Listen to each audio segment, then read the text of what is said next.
శ్రీమత్ నమః. రోజుకో శ్లోకంలో భాగంగా శ్రీమద్ భగవద్గీత 4వ అధ్యాయము జ్ఞానయోగం నేర్చుకుందాం. శ్రీ భగవానువాచ ఇమం వివస్వతే యోగం ప్రోక్తవానహమవ్యయం వివస్వాన్ మనవే ప్రాహ మనురిక్ష్వాకవే బ్రవీత్. అది శ్లోకం. ఇమం వివస్వతే యోగం, ఇమం వివస్వతే యోగం, ఇమం వివస్వతే యోగం, ఇమం వివస్వతే యోగం ప్రోక్తవాన్ అహం అవ్యయం అన్నమాట. ప్రోక్తవాన్ అహం అవ్యయం, ప్రోక్తవాన్ అహం అవ్యయం, ప్రోక్తవాన్ అహం అవ్యయం, ప్రోక్తవాన్ అహం అవ్యయం. ఇమం వివస్వతే యోగం ప్రోక్తవాన్ అహం అవ్యయం వివస్వాన్ మనవే ప్రాహ.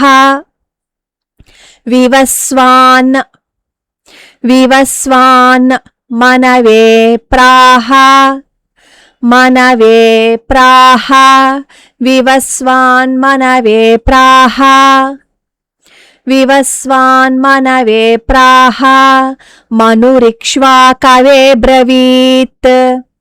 మనుః ఇక్ష్వాకవే అబ్రవీత్ అన్నమాట.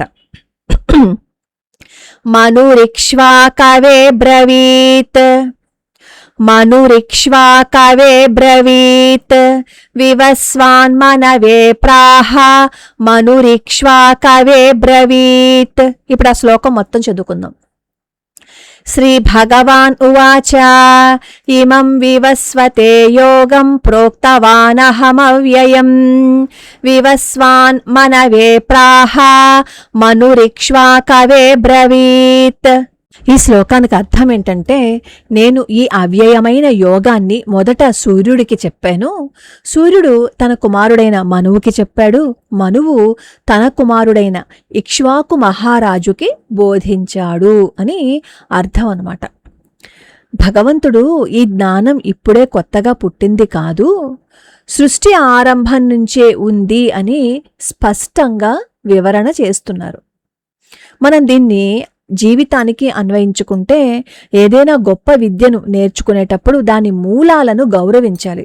మన పూర్వీకులు అందించిన ధర్మము సంప్రదాయం వెనుక ఒక శాస్త్రీయమైన పరంపర ఉన్నట్లు గుర్తించాలి. ఎప్పుడు మన పెద్దవాళ్ళు చెప్పిన దాన్ని కొట్టిపాడేయకూడదు. 2వ శ్లోకం. ఏవం పరంపరా ప్రాప్తం ఇమం రాజర్షయో విదుః సకాలే నేహ మహతా యోగో నష్టః పరంతప. ఏవం పరంపరా ప్రాప్తం, ఏవం పరంపరా ప్రాప్తం, ఏవం పరంపరా ప్రాప్తం ఇమం రాజర్షయః విదుః అన్నమాట. ఇమం రాజర్షయో విదుః, ఇమం రాజర్షయో విదుః ఏవం పరంపరా ప్రాప్తం ఇమం రాజర్షయో విదుః సకాలే నేహ మహతా. సహ కాలేన ఇహ మహతా అన్నమాట. సకాలే నేహ మహతా యోగో నష్టః పరంతప, యోగో నష్టః పరంతప. సకాలే నేహ మహతా యోగో నష్టః పరంతప. ఏవం పరంపరా ప్రాప్తం ఇమం రాజర్షయో విదుః సకాలే నేహ మహతా యోగో నష్టః పరంతప.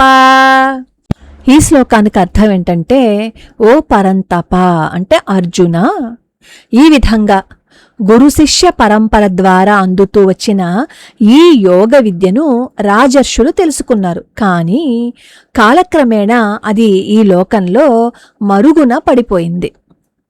అంటే దీన్ని మనం చక్కగా అర్థం చేసుకోవాలి అంటే సరి అయిన శిక్షణ ఆచరణ లేకపోతే ఎంతటి గొప్ప జ్ఞానమైనా సరే కాలగర్భంలో కలిసిపోతుంది అన్నమాట.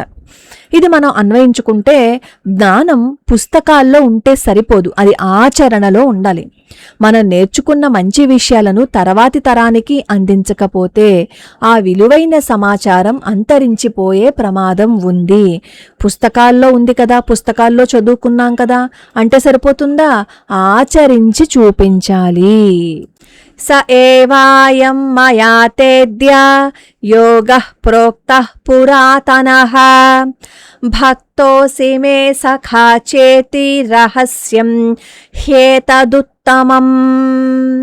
స ఏవాయం మయా తేద్య స ఏవాయం మయా తేద్య స ఏవాయం మయా తేద్య యోగః ప్రోక్తః పురాతనః యోగః ప్రోక్తః పురాతనః.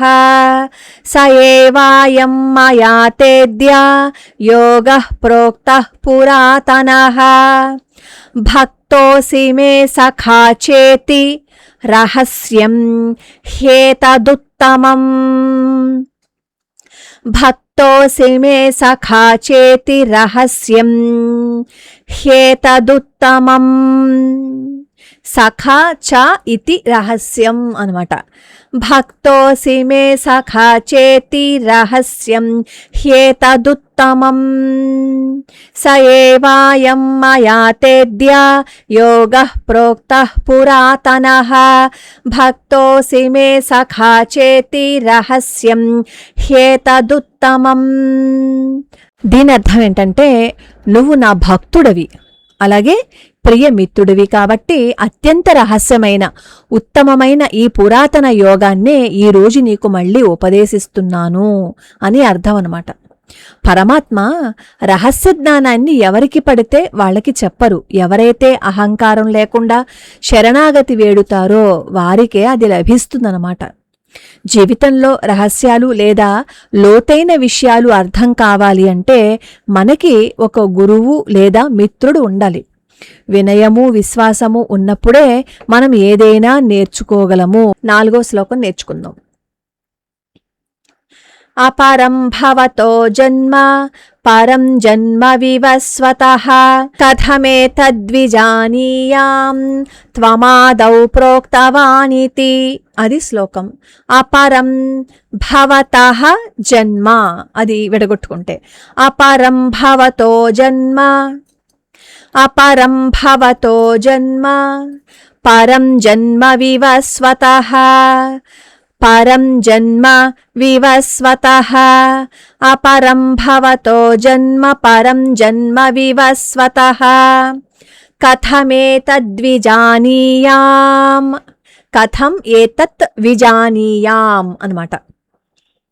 కథమేతద్విజానీయాం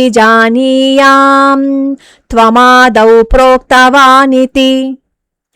త్వమాదౌ ప్రోక్తవానితి, త్వం ఆదౌ ప్రోక్తవాన్ ఇతి అన్నమాట శ్లోకం. అపరం భవతో జన్మ పరం జన్మ వివస్వతః కథమేతద్విజానీయాం త్వమాదౌ ప్రోక్తవానితి.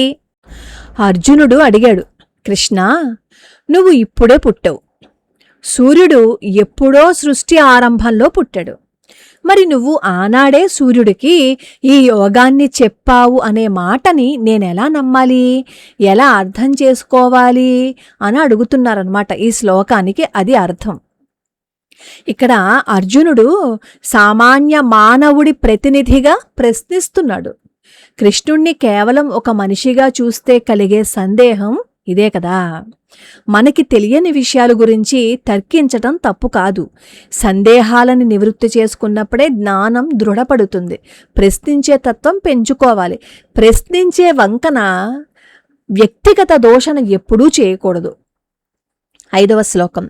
శ్రీ భగవానువాచ బహూని మే వ్యతీతాని జన్మాని తవ చార్జున తాన్యహం వేద సర్వాణి నత్వం వేత్తః పరంతప.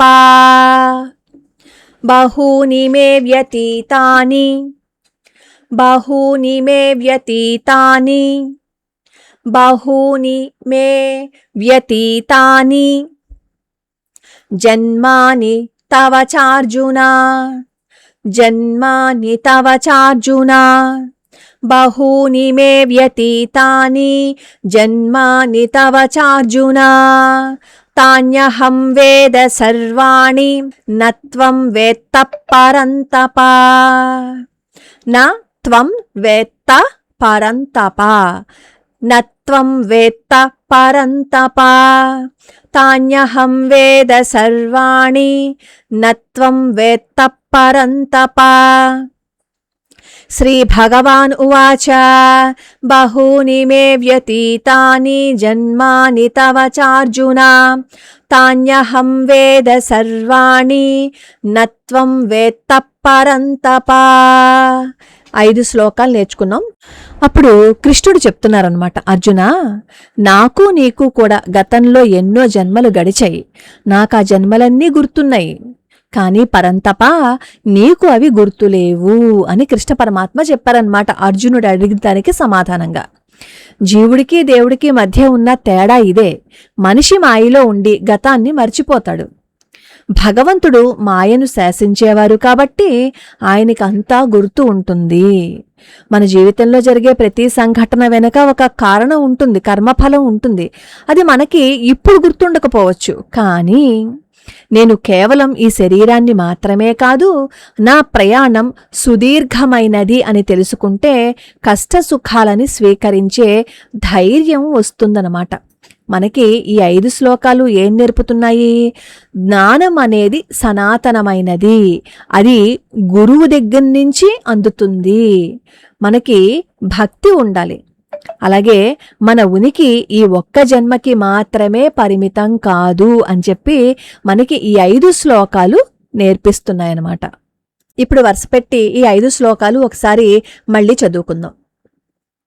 శ్రీ భగవాన్ ఉవాచ ఇమం వివస్వతే యోగం ప్రోక్తవానహమవ్యయం వివస్వాన్మనవే ప్రాహ మనురిక్ష్వాకవే బ్రవీత్ ఏవం పరంపరా ప్రాప్తం ఇమం రాజర్షయో విదుః సకాలే నేహ మహతా యోగో నష్టః పరంతప స ఏవాయం మయా తేద్య యోగః ప్రోక్తః పురాతనః భక్తోసి మే సఖా చేతి రహస్యం హ్యేతదుత్తమం.